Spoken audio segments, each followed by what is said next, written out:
welcome to a new video. I have not posted in a while, but today I'm going to be talking about a phenomenon or theory kind of called the rock evolution tree. The rock evolution tree is like any other music evolution tree, which I'll show a picture of right now. It shows what types of music genres led to what other types of genres, and it's all very generalized, so it's not acknowledging smaller, really minuscule parts of music that are just as important. It's more the generalized big genres like jazz or blues or rock. So I decided to make a little series type thing where I talk about the rock evolution tree because it's actually very interesting, and I know many people watching are people who listen to rock music. So we're going to start with blues because arguably blues is older than jazz is, although the idea of both of the genres of music is very old and goes way back into history to the point where we oftentimes argue about how it started. So this is more of my opinion or what I have read the most of, and I am by no means a professional. Anything I say is from what I've researched or my personal opinion. So if you want to debate me in the comments, go ahead. I am totally open to that, but these are just what I think coming from an amateur piano player, so just keep that in mind. Blues originated in the Deep South United States in the 1870s by black people. Blues is a melancholic form of music, typically in a 12-bar sequence, which gave rise to rhythm and blues and rock and roll. Although there are a lot of different things that go into identifying what a blues song sounds like, these are kind of the general standards that most blues songs have. So most blues songs will contain a call and response pattern that is mostly due to a lot of blues songs having very minimal lyrics or minimal words within their lyrics. Call and response patterns are normally used as an answer to a question. So the call would be more of a question or something that has something to be said about it. So the call is the question, and then the response would be the answer, and whether that's coming from the band or the audience, whatever it is, it's a response or an answer to the question that's being said. Also, a very common thing that is in blues is the blues scale, and I know a lot of jazz bands, especially high school and middle school jazz bands, will be using blues scales to warm up, specifically B flat. So the blues scale is it's a specific form of taking a B-flat scale, specifically B-flat, and turning it into more of that blues feel that makes you kind of want to move or sway or dance or something like that. There are many common blues chord progressions that go into a lot of blues music, and it's a very main thing that is used to identify what songs are blues and what songs are not. Typically in blues music, they use flat key signatures as opposed to sharp key signatures, similar to jazz, and that's oftentimes why they're compared or put together so often, is this use of only flat key signatures, and that's why it sounds the way it does a lot of the times. Any blues song can be transposed pretty easily because a lot of the times they use something that's called a lead sheet. Now, a lead sheet has the numbers or Roman numerals of the chords that are being used. So it's very easy for any blues musician or any musician at all to just put the correct chords for a key signature in the song. Now, this is one of the continuous things that blues has influenced on music today. It is the phenomenon called 12-bar blues, which I know I've already mentioned, but I'm going to go into more detail about it now.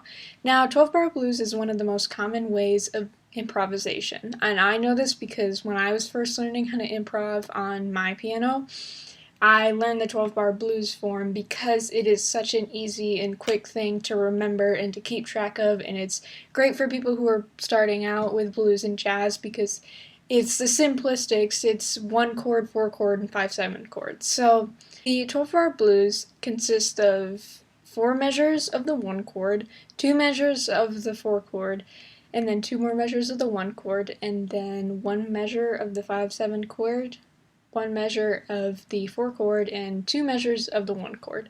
And this is a continuous movement until the end of the song. Now, most of the time in 12-bar blues, you will always use the 7 chord. So even if it might say the 1 chord, you will always use the dominant 7. So now that we know the general identification of a blues song and what contributes to a lot of the movement of music that came from blues, we can talk about what more of the nitpicky kind of things that were in blues that help us kind of understand what the movement of music was that went to our main rock and roll as we know it. Now, a lot of early blues verses were literally the same single line repeated 4 different times. And so I know a lot of people are going to be like, well, that's very boring because a lot of music consists of a very lyrically driven. And I know a lot of music today is very lyrically driven and vocally driven, and it requires interesting lyrics because you don't want your listeners to get distracted or lose interest in whatever they're listening to. Now, the thing is with blues is that when combining all the aspects and the improvisation and all of the instruments that were being used, it created more of an interesting sound than a lot of music that is more vocally driven is. Because if you have a vocally driven song, more often than not, the instruments that are being used behind it are more mellowed out and more like they're creating a bass for the vocalist. Oftentimes in blues music, people can consider the vocalist as more of an instrumentalist, and I know that being a singer, that your voice would be the instrument, but oftentimes they get separated from people who play like piano or drums or whatever because it's coming from them, which doesn't make a lot of sense, I know. But in blues and jazz specifically, vocalists will do a lot of improv and a lot of melody that doesn't really have lyrics. It's just kind of like saying ah or da or something like that. So to only have one single line being repeated in the verses is honestly not really it's not boring because they can use so many different other aspects of the song to create the amazing song. Now, most of these lyrics, whether they are just a single line or not, are creating more of a loose narrative that talked about a lot of racial discrimination and challenges of African American people at the time. The blues created a lot of homes, almost, like an outlet for a lot of people who were facing racial discrimination during the time. It allowed people to speak their minds without being hurt or something along those lines. While blues music can be traced back for like hundreds of years, and we could debate on that all day long of where it originally started, but when it really started to take charge was when slavery was over. And it was often played in places called juke joints. Now, a juke joint is an informal bar that has music and dancing, most usually owned by black people, and in the southeastern part of the United States. I wanted to mention a couple blues artists to you guys because I know for a lot of people, especially my age, blues is not necessarily something that we recognize as something that we've heard before or that is like common in things that we've listened to. But a lot of the classics that people always know the words to can be considered blues music or were blues influenced. Lead Belly was an amazing blues artist, best known for his strong vocals and use of 12-string guitar. Lead Belly was an American folk and blues multi-instrumentalist who often spoke about the struggles of black people during the time. He was in many ways a rock and roll man stuck in the blues era, often writing popular blues songs about women and alcohol, and we all know that that is a popular rock and roll thing to do. He is also a member of the Rock and Roll Hall of Fame. The man, the myth, the legend, but better known as the master of blues, Robert Johnson was a man who made the pathway for many other musicians and songwriters to follow. He was particularly popular in the Delta blues style, which originated in the Mississippi Delta, hence the name, and is a country and blues fusion. However, in his lifetime he didn't get much recognition and only participated in 2 recording sessions. And I know, everybody just gasped, but oftentimes recording sessions weren't as common as they are now because of, well, technology and expensiveness, but also a lot of people just didn't seem it necessary because not everybody was listening to music on records yet. So some people deemed it unnecessary to record their music. They just kind of let it be known that they would play live shows so other people could listen to their music, and they still traveled everywhere, so people did end up hearing their music. It just wasn't permanently ingrained in something. So evolving blues into jazz often sounds like it would be from blues to jazz. However, blues is still a form of music. It never died. It's still very much alive. And blues and jazz are very different things. They are often debated what song is blues and what song is jazz. And I know a lot of jazz musicians will say that jazz has to be all improv, which, I mean, it's a loose term, and I feel like not all jazz needs to be improv to sound good, but that's just my personal opinion.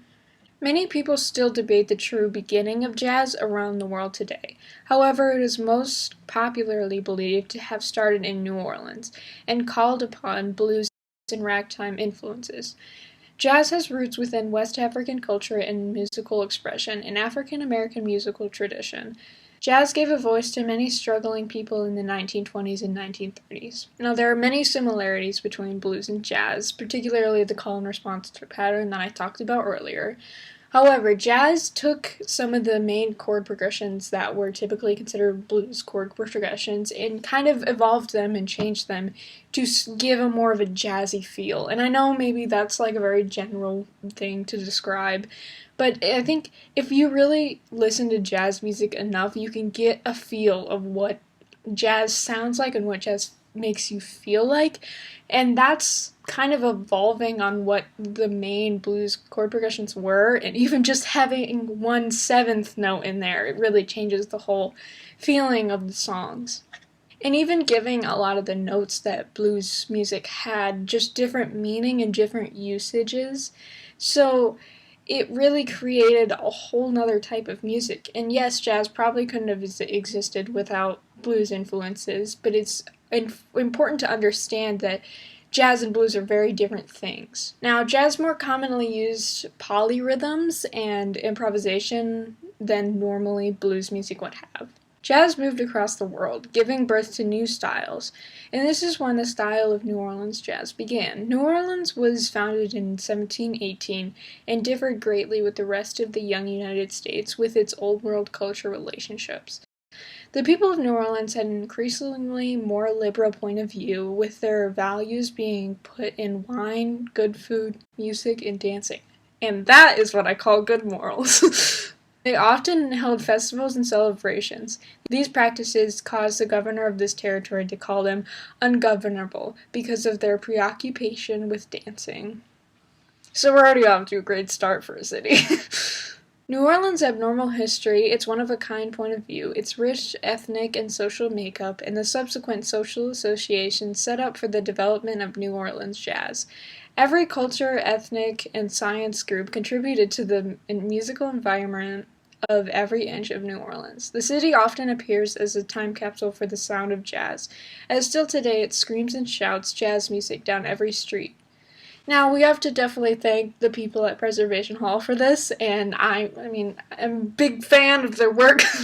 I think they really contributed to just encapsulating jazz and making sure that it was never a style that died.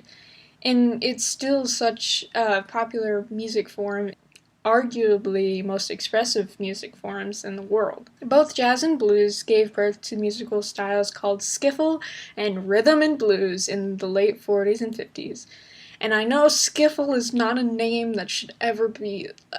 Who thought that that was a good thing to... I don't know. I didn't search up the original reason for the name, and I don't want to, because none of it makes sense. Why would you call a kind of music skiffle? I don't know. In the UK, it was a kind of folk music with a jazz and blues flavor that was popular in the 1950s, played by a small group and often incorporating improvised instruments such as washboards. Now, who doesn't love the sound of a good washboard in the morning, am I right? Rhythm and blues is a form of popular music of African American origin that arose during the 1940s from blues. With the addition of driving rhythms taken from jazz, it was an immediate precursor of rock and roll. And who doesn't love some good rock and roll? It's the whole point of me talking about this. So now I am very glad that I got to pass all this information that I've gathered to you all, and I would love to talk about it with you guys in the comments, so please feel free to correct me or debate me on anything in the comments.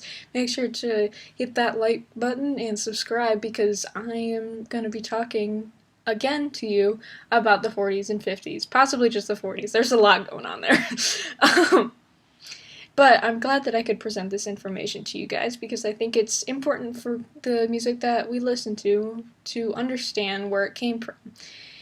Hearing these stories that people have and creating this whole world of just one thing to the next in genres is really cool, and I think it's important for people to understand that. So thank you all for watching this video, and I hope you enjoyed it, and please tell me in the comments if you want to see more stuff like this, because I really enjoyed making this video and gathering information about blues and jazz for you all. So thank you all for watching, and I'll see you in the next one. Bye!